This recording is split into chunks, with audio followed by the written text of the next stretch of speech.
iterambere ukajya mu rugo ariko ntabwo warize kujya gufata gahunda yo kujya kuba wakujya gukora mu rugo ntacyo gihe warize noneho ukavuga uti ngiye njyanywe n'akazi kanjye ngiye gukora nzi icyo nshaka ugenda ugakurikirana akazi kawe. Reka tubasuze mwekurikiye Dereza cyane rero ije kubagezaho ibiganiro byiza kandi biryoheye amatwi mudahwema gukurikira umunsi ku munsi. Reka tubanze duhere kuri umusore ariko reka ladies first, reka duhere aha kuri uruhande mwibwira abadukurikiye nyine baganire n'abantu bazi si byose. Ongerejwe pe washonje se? Yitwa Divine namba 2 Ibisanzwe ni Delphine Uwingabire, YouTube channel ni Delphine Official. yanjye nitwa Twizeye Asia. The boss. Gira abadukurikiye izina ryawe we basanzwe bakuzi ariko ngero ubibwire kwako ni bisanzwe amazina ni Dodose Kigali Rwanda kuri TikTok umwanya wanyu yagarutse kabisa. Delphine no munsi noneho mudufitiye iki?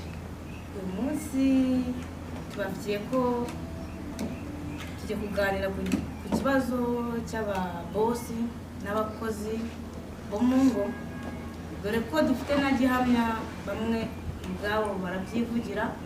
Hari ibibabaho, hari ibyabayeho si rimwe si kabiri bitewe n'aho baba baragiye baba cyangwa se bakorana n'ababosi bitandukanye. So twahera kuri Asia ni okay.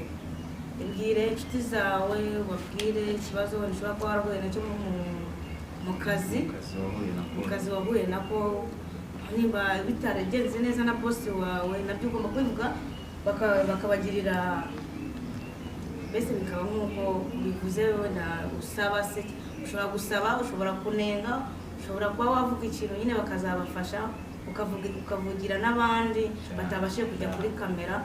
So murakoze cyane. Murakoze. Ikintu navuga ku bakozi bo mu rugo ni iki: urakora pe, urazinduka ugakora ukitanga ugatanga n'imbaraga zawe zose ugakorera umuntu kugira ngo niba ubona amafaranga cyangwa se ugendane neza amuhembe nawe umukorera akazi neza, aho ugasanga ntabwo bamuha agaciro. Ugasanga ukorera umuntu nk'amezi nk'atatu aguhembyemo kumwe cyangwa nako ntikuzuye. Hari ikintu kibaho ngo mu bakozi ngo ugakora ngo boss akakubikira, ugakora boss akakubikira bitewe n'uko bakeka. Urabona muri Kigali n'ubundi Kigali haba abajura benshi buriya bataba mu byaro, icyo cyo nicyo Kigali harusha mu byaro, ubundi nicyo kintu nahabonye ngo bakayakubikira ngo kugira ngo abajura batazagira gute batazayakwaka. Mwebwe iyo mwumvise izo mpamvu ababosi baha abakozi babo kubabikira amafaranga kugira ngo batazayabiba cyangwa se batazayangiza, iyo mpamvu koko niyo cyangwa hari ikindi kiba kibyihishe inyuma? Ureba hagati aho ngaho usanga hari nk'ukuntu mwumvikanye n'amafaranga akaba ari menshi, ugakora uvuga ati, ugasanga nk'umubosi arakubwiye ati nzayaguhera rimwe, yenda nawe wiguriremo akantu gafatika. Ugasanga ariko uko amezi agenda akura ari menshi, amafaranga nayo ari kuba menshi, ukazasanga kugira ngo azayabare yose yuzuye ayagura ugasanga bibaye ibibazo. Ese icyo gihe iyo atayaguhaye bigenda gute? Ukoze amezi agera muri 4 atatu ariko aguhembyemo amezi 2 mu mezi 4, ayo yandi asigaye bigenda gute? Ukuntu bigenda uramuharira ukavuga ati boss no urakoze jyana n'ibyisi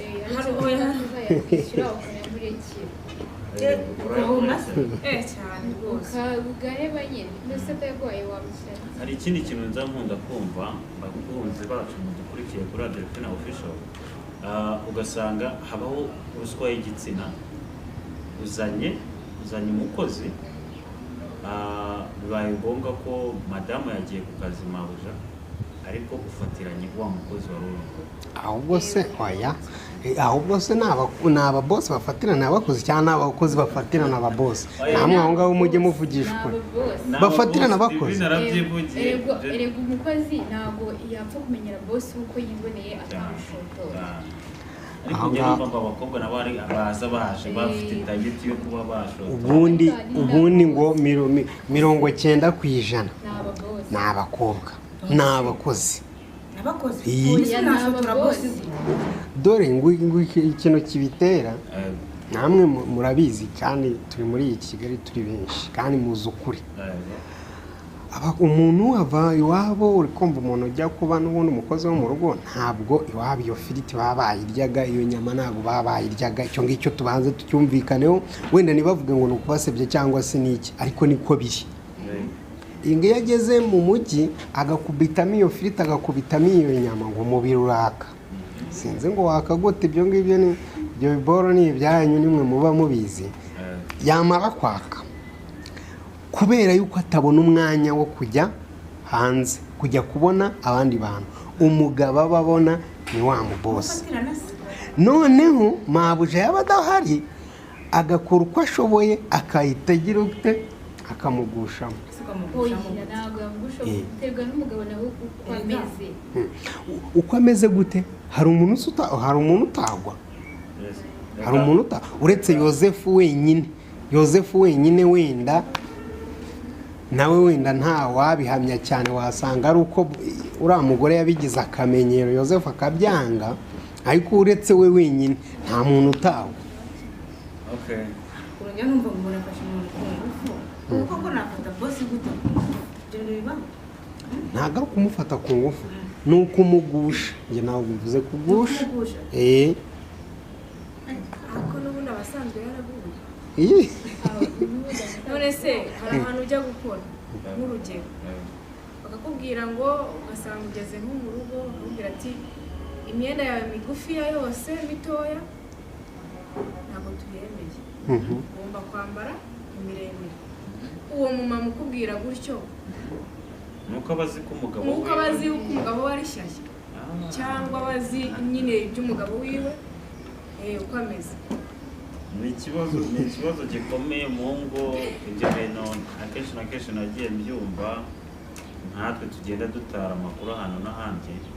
hari igihe njye nigeze kugera ahantu arambwira nkura n'umwana ambwira ati njyewe nirukanwe na bosi kugeza izi saha ariko nanze ko tugirana, ahubwo wamfasha ukampa itike ngata hano muri Nyabugogo bireze usanga abana amasaha y'ijoro n'umumama akakubwira ati nakoze urugendo rungana gutya na gutya ngiye kwa runaka, ariko ngarukiye aho ngaho buze ibintu mbuze itike ryanjye.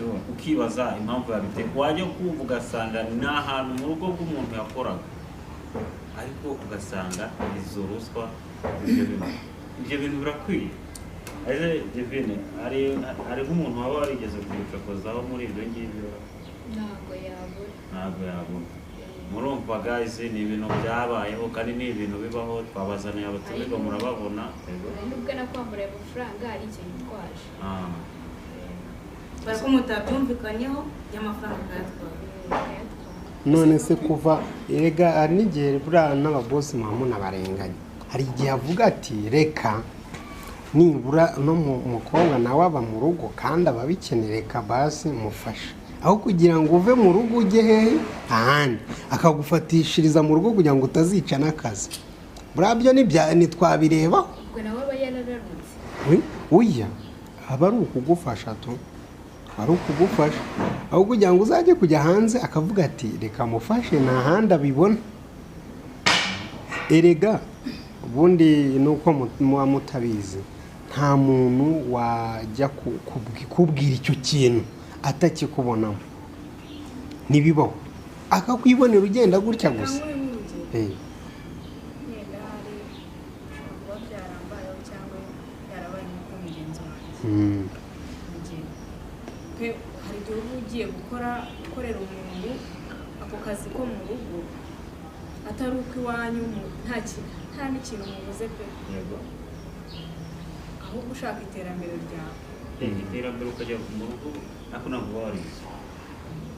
Kujya gufata gahunda yo kujya kuba wakujya gukora mu rugo ntacyo gihe uba warize. Cyane. Noneho ukavuga uti ngiye njyanywe n'akazi kanjye, ngiye gukora nzi icyo nshaka.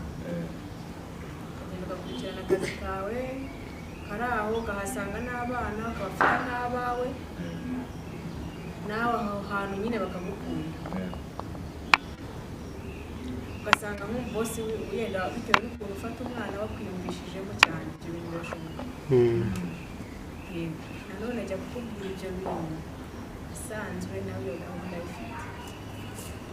Hari ikiganiro duheruka gucishaho ejo bundi, nabwo bagende bakirebe bumve icyo ngiye kugarukaho tugira n'ubundi kuri Delphine Official. Twigeze gutanga aho topic kuri iki kiganiro cy'abakozi bo mu rugo. Nanone muzi ko hari abakozi mu ngo bagira gutyo bagafungira imyaka bakabagenera, mwebwe ibyo bintu murabizi? Ugasanga hari ahantu ugiye gukora akazi ko mu rugo, ati Divine uyu ni umuceri, iyi ni isabune, iki bigomba kumara ukwezi kumwe. Ibyo bintu warabizi? Urabizi cyane, ni ibintu byiza. bakakugabanyirizaho dukeya bakakubwira ati tugomba kumara ibi, ibindi bakabikingirana. wenda biba ari ukugira ngo utange wenda kugira ngo tutaza kurambirana, abakozi bari kubyumva ibyabo. Niba hari aho bajyaga babogama, kuko birashoboka ko umuntu yabogama akagwa mu ikosa, bikosore. Ari ababose, ari abamabuja birukana abakozi nijoro rwose, icyo kintu bacyamagane, birangiye. Nujya no kumwirukana ubanza umubweti, umuzindure mu gitondo, ubanza umuhembe umubweti, rero turarangijanyije, taha. Umuheni oya yaguhembye, yaguha tiki uko byagenda kose, kereka wenda kwirukanye amazi iminsi mike yaguhembye, niwo wavuga ati ntarayakoresheje arashira, ariko aguhembye ako kanya akanakwirukana, ndi kumva wataha. Abakozi nabo biba. Hari ikintu kibaho usanga kibaho nk'uko wenda hari urakoze amezi abaye menshi ntayaguhaye, akaguha mu makeya n'ayatuzuye. Iyo ugiye gutaha ukamubwira ati ko nshaka ya mafaranga, aguhereza iyo tike kugira ngo akwikize, akarwana n'ayandi ku ruhande make adahwanye n'ayo ngayo, akubwira ati genda tuzavugana kuri fone. Ibyo bintu byarabaye, ni ibintu bibaho, namwe byababayeho. Diodone, reka dusoreze ahangaha iki kiganiro, ariko tubwira abakunzi, abakurikira Delphine Official gukomeza no gushyiramo imbaraga kugira ngo ibintu bikomeze bizamuke, bagakora na share n'abandi bantu bakabireba, kugira ngo nyine channel igenda itera imbere, ndetse n'uburyo bwo gutegura ibiganiro bwiyongere. Bagira ibihe byiza aho bari.